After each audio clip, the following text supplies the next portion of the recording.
आज हम लोग देखेंगे वैदिक सभ्यता। वैदिक सभ्यता को बेसिकली दो पार्टों में बांटा गया है। जैसे एक पार्ट का नाम है ऋग्वैदिक काल। ऋग वैदिक काल। और दूसरे का नाम है उत्तर वैदिक काल। उत्तर वैदिक काल। ऋग वैदिक काल का टोटल टाइमिंग है 1500 से 600 ईसा पूर्व। इसी में दो पार्ट बांटा गया है। तो ऋग वैदिक काल का समय है 1500 से 1000 ईसा पूर्व। उत्तर वैदिक काल का समय है 1000 से 600 ईसा पूर्व। ऋग वैदिक काल में केवल एक वेद का अध्ययन करते हैं, जिसका नाम है ऋग्वेद।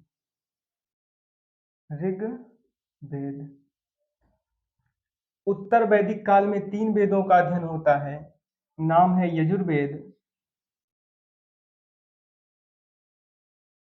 यजुर्वेद, सामवेद और अथर्ववेद। अथर्ववेद। ऋग वैदिक काल को दो भागों में बांटा गया है। ऋग वैदिक वैदिक काल को दो भागों में बांटा गया है, ऋग वैदिक काल और उत्तर वैदिक काल। ऋग वैदिक काल का समय क्या है? 1500 से 1000 ईसा पूर्व। और उत्तर वैदिक काल का समय है 1000 से 600 ईसा पूर्व। ऋग वैदिक काल में केवल ऋग्वेद का अध्ययन करते हैं, लेकिन उत्तर वैदिक काल में यजुर्वेद, सामवेद और अथर्ववेद का अध्ययन करते हैं। देखते हैं, ऋग्वेद का निर्माण हुआ है अग्नि से। अग्नि से। यजुर्वेद का निर्माण हुआ है वायु से। और सामवेद का निर्माण हुआ है सूर्य से। सामवेद का निर्माण हुआ है सूर्य से। कभी कभी ऐसे भी क्वेश्चन बन जाता है कि सामवेद का पहला मंत्र किसको समर्पित है? सामवेद का पहला मंत्र अग्नि के लिए है। अग्नि का मंत्र ही सामवेद का पहला मंत्र है। तो हम लोग एक एक पार्ट को देखेंगे। तो सबसे पहले देखेंगे ऋग वैदिक काल।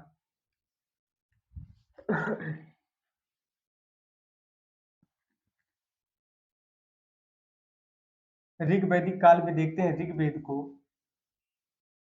तो पहला वेद आएगा ऋग्वेद, या फिर ऐसे समझ लीजिए, एक होता है वेद। वेद की उत्पत्ति हुई है विद धातु से। वेद की उत्पत्ति हुई है विद धातु से, जिसका मतलब होता है जानना। जानना या फिर ज्ञान। वेद शब्द की उत्पत्ति हुई है विद धातु से, जिसका मतलब होता है जानना या ज्ञान। वेद को वेद को श्रवण करने के दो तरीके हैं। एक तो होता है श्रुति। वेद को सुन करके एक पीढ़ी से दूसरे पीढ़ी में ट्रांसफर किया जाता है। एक होता है संहिता। संहिता का मतलब ये होता है कि वेद को लिपिबद्ध कर दिया गया है। एक पीढ़ी दूसरे पीढ़ी में वेद कैसे ट्रांसफर होगा, तो पढ़ने के अकॉर्डिंग उसको ट्रांसफर किया जाता है। तो वेद का अध्ययन दो तरीके से, एक तो श्रुति और दूसरा संहिता। आगे देखते हैं, हेडिंग डालते हैं ऋग्वेद। एक हेडिंग पड़ेगी ऋग्वेद। ऋग्वेद में कुल कितने मंडल हैं? 10 मंडल। ऋग्वेद में कुल कितनी सूक्ति है? सूक्ति है 1028। और मंत्र कितने हैं? मंत्र हैं 10,552। तो 10,552 कुल मंत्र हैं। लेकिन क्वेश्चन ऐसे आ सकता है कि ऋग्वेद में मूल मंत्रों की संख्या या फिर ऋग्वेद में मूल सूक्तियां कितनी थी? ऋग्वेद में प्रारंभ में सूक्तियों की संख्या थी 10 और इसी में 21 जोड़ा गया था, तो 7 1 1017 सूक्तियां थी। बाद में 11 सूक्तियों को और जोड़ा गया था, तब जाकर के ऋग्वेद में कितनी सूक्तियां हुई? 1028। इन 11 सूक्तियों को जोड़ा गया था, इसको कहा गया था बाल खिल्य। ये जो 11 सूक्तियां बाद में जोड़ी गई थी, उनको कहा गया था बाल खिल्य। ऋग्वेद में वर्तमान समय में कितने मंडल हैं? तो मंडलों की संख्या 10 है। उन्हीं 10 मंडल में देखते हैं कुछ इंपॉर्टेंट मंडल हैं, जैसे समझते हैं। 10 मंडलों को देखते हैं। ऋग्वेद का जरूरी है तीसरा मंडल, चौथा मंडल, छठवां मंडल, सातवां मंडल और 10वां मंडल। ये 5 मंडल ऋग्वेद के इंपॉर्टेंट हैं।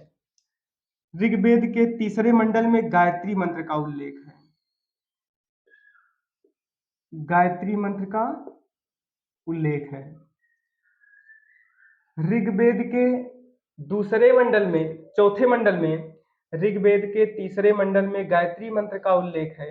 ऋग्वेद के चौथे मंडल में सबसे प्राचीन मंडल है।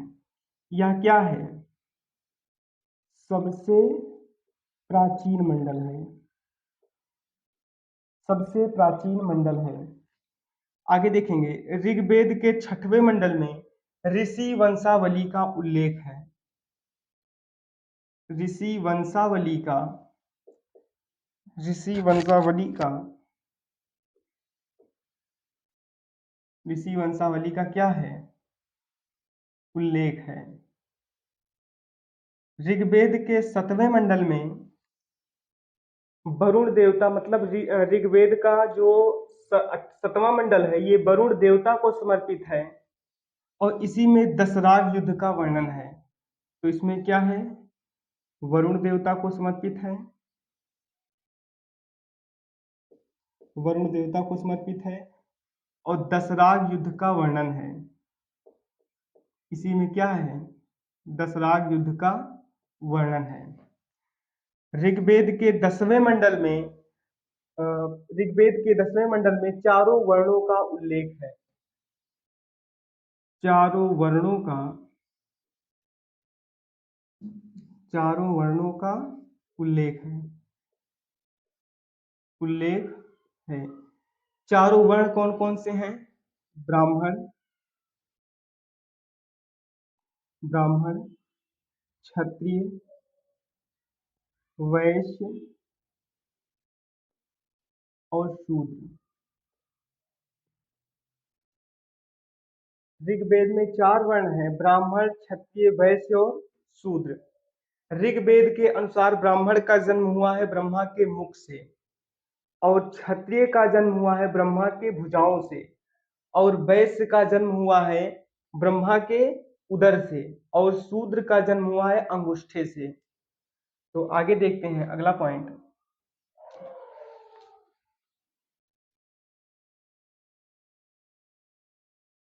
ऋग्वेद में सभा, समिति, विरथ और गण का उल्लेख मिलता है। ऋग्वेद में सभा का उल्लेख है 8 बार। ऋग्वेद में सभा शब्द का प्रयोग किया गया है 8 बार। यह वृद्ध जनों की सभा होती थी। यह वृद्ध जनों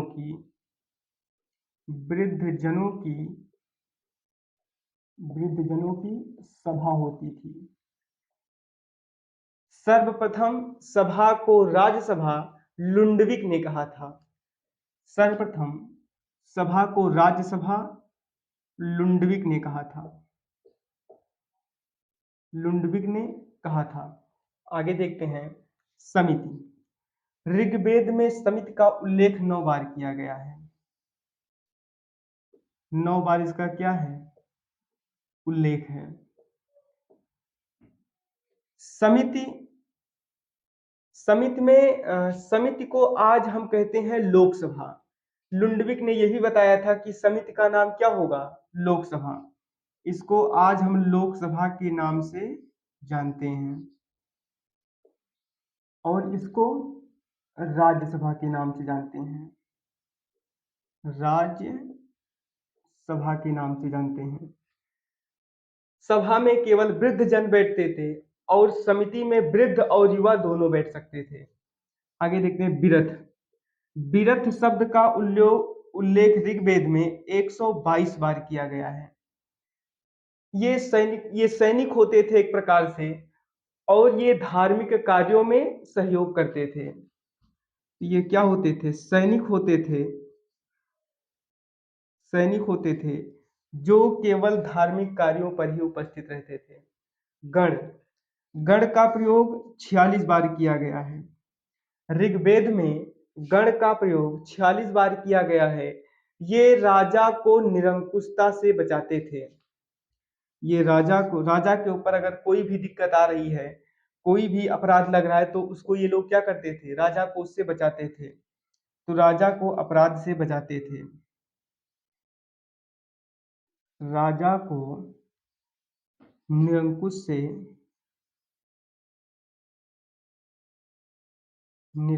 से बचाते थे। सभा का उल्लेख 8 बार किया गया है। सभा क्या होती थी, वृद्धजनों की सभा होती थी। सभा को ही सबसे पहली बार लुंडविक ने राज्यसभा कहा था और आज भी सभा को राज्यसभा के नाम से ही जाना जाता है। राज्यसभा में सदैव वृद्धजन बैठते थे। समिति का उल्लेख ऋग्वेद में 9 बार किया गया है। समिति को ही आज हम लोग क्या कहते हैं, लोकसभा। समिति को सर्वप्रथम लोकसभा किसने कहा था, तो लुंडविक ने कहा था। बिरथ का प्रयोग ऋग्वेद में 122 बार किया गया है। बिरथ में क्या होता था, तो सैनिक होते थे जो धार्मिक कार्य कहीं पर हो रहा है तो उसकी सुरक्षा देते थे। गण का प्रयोग 46 बार किया गया है। ये क्या करते थे, तो राजा के ऊपर यदि कोई भी द्रोह लगा है तो उससे ये लोग क्या करते थे, बचाते थे राजा को। आगे चलते हैं, अगला पॉइंट।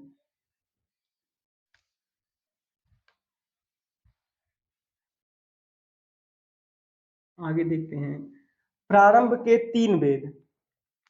तीन वेद कौन से हैं, ऋग्वेद, यजुर्वेद, सामवेद और एक है अथर्ववेद।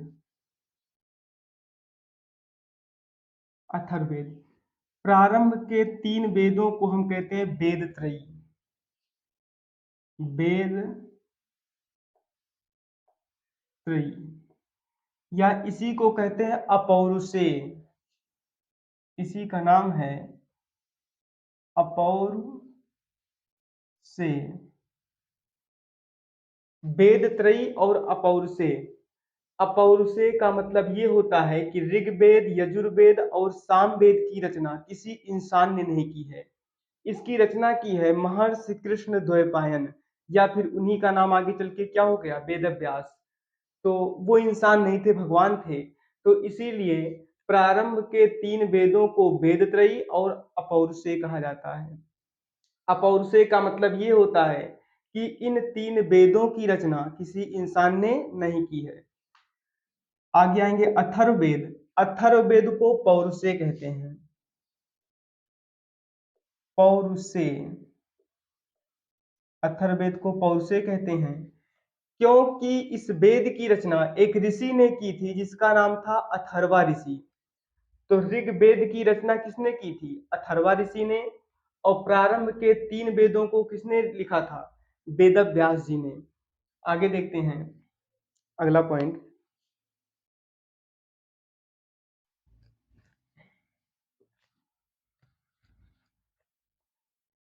आगे आएंगे तो सामवेद है। सामवेद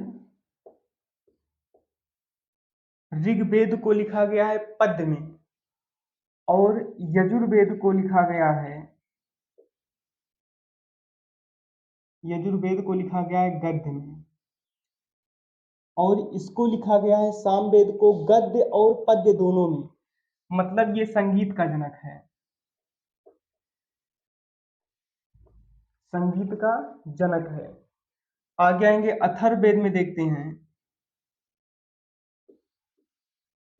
अथर्ववेद।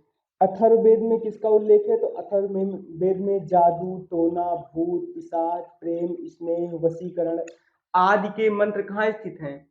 अथर्ववेद में। अथर्ववेद को ही सबसे नवीनतम वेद भी कहा जाता है। भारतीय संगीत का जनक कौन सा वेद है? सामवेद है। यजुर्वेद में सभी